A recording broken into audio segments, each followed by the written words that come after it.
Assalamualaikum warahmatullahi wabarakatuh. Perkenalkan, saya Latifah Nurbaiti, NIM STI 2022-02746, yang pada malam hari ini saya akan mempresentasikan tentang hasil review jurnal yang berjudul Optimizing Indonesian Banking Stock Prediction with DBScan and LSTM. Yang akan dibahas pada materi hari ini, yang pertama, latar belakang masalah, yang kedua, metode penelitian, yang ketiga, tujuan penelitian, yang keempat, subjek dan objektif, yang kelima, kesimpulan, dan yang terakhir, kelebihan dan kekurangan metode penelitian. Yang pertama adalah latar belakang masalah.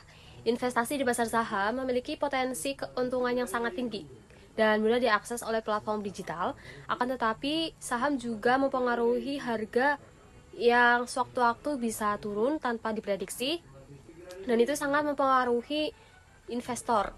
Dan oleh sebab itu diperlukan model prediksi yang akurat untuk membantu investor membuat keputusan yang lebih baik. Dalam konteks ini, saham-saham perbankan di Indonesia seperti BCA, BRI, BMRI memiliki peranan penting karena termasuk dalam perusahaan dengan kapitalisasi pasar terbesar. Namun tantangan utama ekstrim atau anomali dalam data yang bisa disebabkan oleh beberapa faktor seperti krisis ekonomi, berita keuangan, dan pandemi. Adapun tujuan penelitian dalam jurnal ini yaitu untuk memprediksi harga saham perbankan di Indonesia yang memiliki dua gabungan metode, yaitu DBScan dan LSTM. DBScan mendeteksi dan menghilangkan data yang menyimpang atau anomali, dan LSTM long short term memory, yaitu untuk memodelkan dan memprediksi pola pergerakan harga saham dari waktu ke waktu. Metode penelitian yang digunakan, yang pertama ada pengambilan data. Menggunakan data historis harga saham BCA, BRI, BMRI dari situs Kaggle, dan itu mencakup pembukuan, penutupan, tertinggi terendah, volume transaksi, dan tanggal transaksi. Yang kedua ada preprocessing data, yaitu ada cleaning data dan konversi tanggal. Cleaning data itu untuk menghapuskan data kosong, missing value atau duplikat, dan konversi tanggal, format kolom tanggal diubah ke format date time agar bisa digunakan dalam analisis time series. Yang ketiga ada deteksi anomali atau outlier dengan DBScan, yaitu mendeteksi dan menghapus data anomali atau nilai tidak wajar, dan DBScan mengelompokkannya dengan data berdasarkan kepadatan titik sesuai pola akan dianggap outlier. Yang keempat ada permodelan prediksi dengan LSTM, yaitu menggunakan LSTM long short time memory, yaitu salah satu jenis deep learning untuk memprediksi harga saham. Dengan model LSTM ini, dengan data bersih setelah outlier dihapus, menggunakan 50 unit neuron optimizer Adam dan fungsi loss MSI. Yang kelima ada evaluasi dan analisis data, yaitu mengukur hasil prediksi menggunakan mean squared error, yaitu MSI, dengan membandingkan akurasi prediksi dengan tanpa DBScan untuk melihat pengaruh deteksi outlier ke performa model.